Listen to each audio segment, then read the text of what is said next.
Get this old-timer out of here. We've got pitches from MIT working on this. We don't need a grease monkey with a wrench getting in the way. The voice, sharp and dripping with condescension, cut through the tense air of the submarine dock.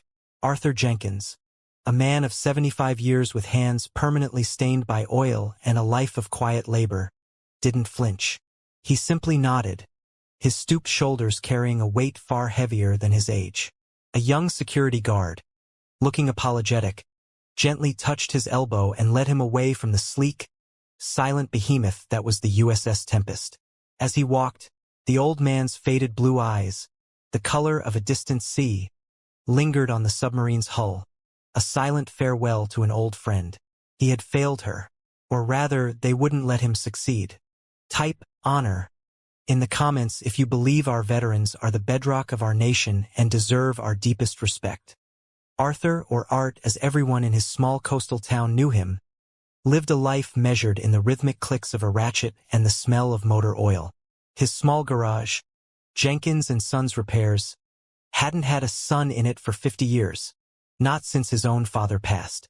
Now it was just him. The walls were a museum of a forgotten time. Faded calendars from the 1970s, pin-up girls in classic cars, and, in a small, dust-free frame behind the counter, a black-and-white photo of a dozen young men in crisp navy whites, grinning in front of the conning tower of a newly commissioned submarine. A much younger, prouder Arthur stood among them, his smile broader than the rest. He spent his days fixing sputtering engines and worn-out transmissions, his customers mostly old friends who knew his work was slow but perfect. He was a relic, a quiet, unassuming figure the world had moved past. He never spoke of his time in the Navy. It was a locked room in the house of his memory, and he seemed to have long ago lost the key. But some things you never forget.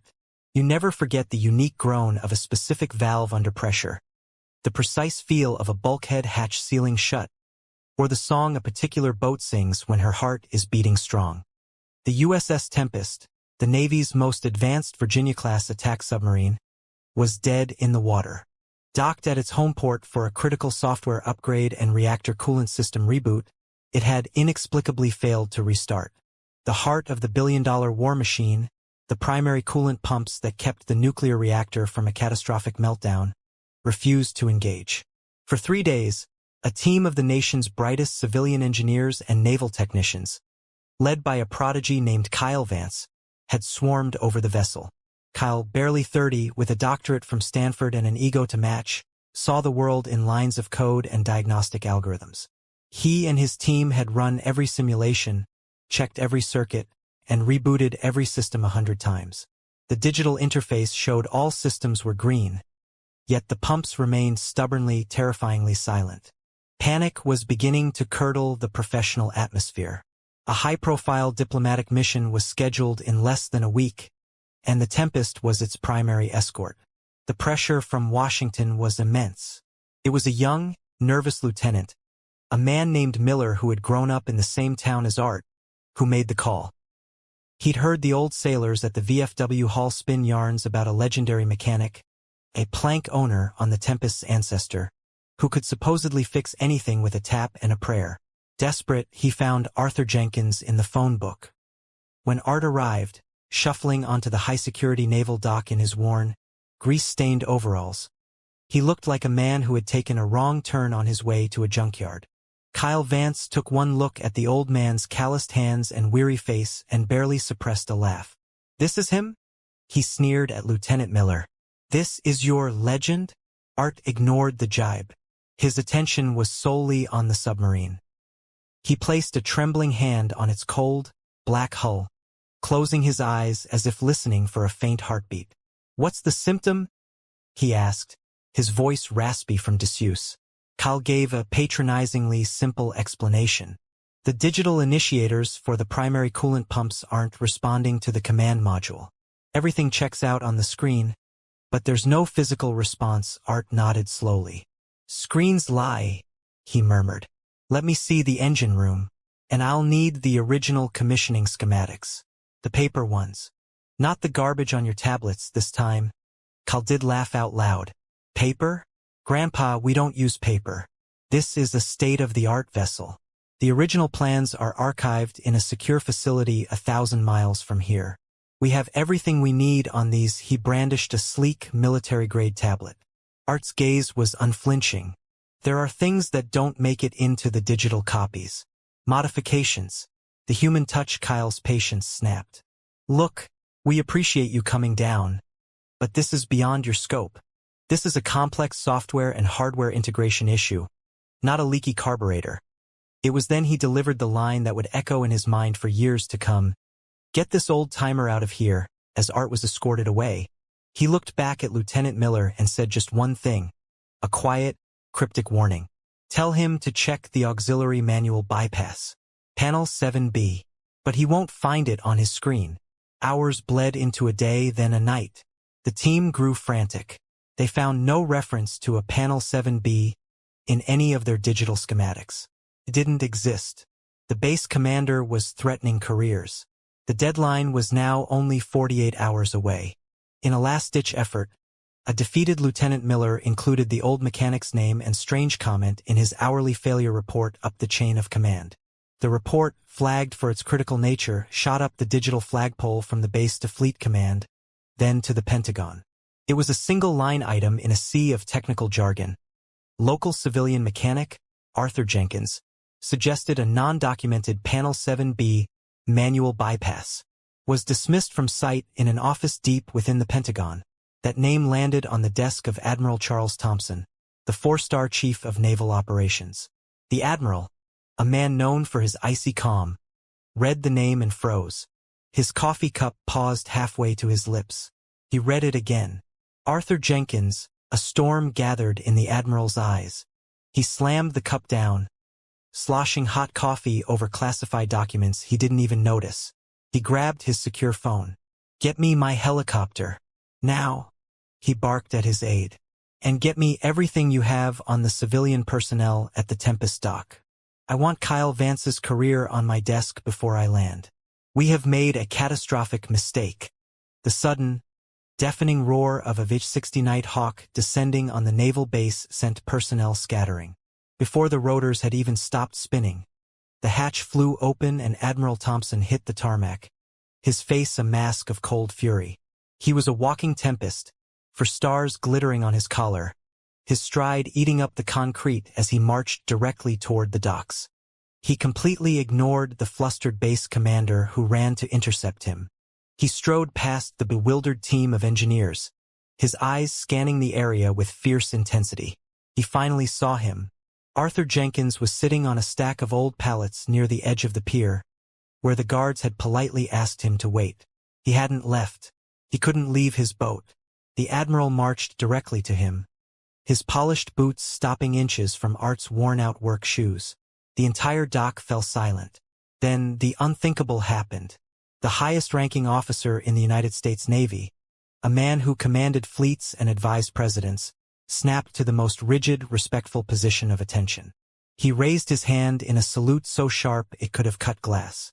Chief Jenkins, Admiral Thompson's voice boomed across the water, filled with a reverence that stunned every person present. It is an honor, sir. Art looked up, slowly got to his feet, and with a weary grace, returned a faint ghost of a salute. Kyle Vance's jaw hung open, the color draining from his face as if a plug had been pulled. The Admiral turned, his gaze falling like a hammer on Kyle. You, he growled. Do you have any idea who this is? You stand there with your pitches and your tablets, and you dismiss the man who gave this boat its soul. He turned back to the crowd. This is not Arthur Jenkins, the mechanic. This is retired Master Chief Petty Officer Arthur Jenkins. He was not just a plank owner on the first submarine to bear the name Tempest. He was the lead engineer of its experimental drive and the chief designer of its coolant circulation system. A system so revolutionary, its core principles are still used in this very vessel.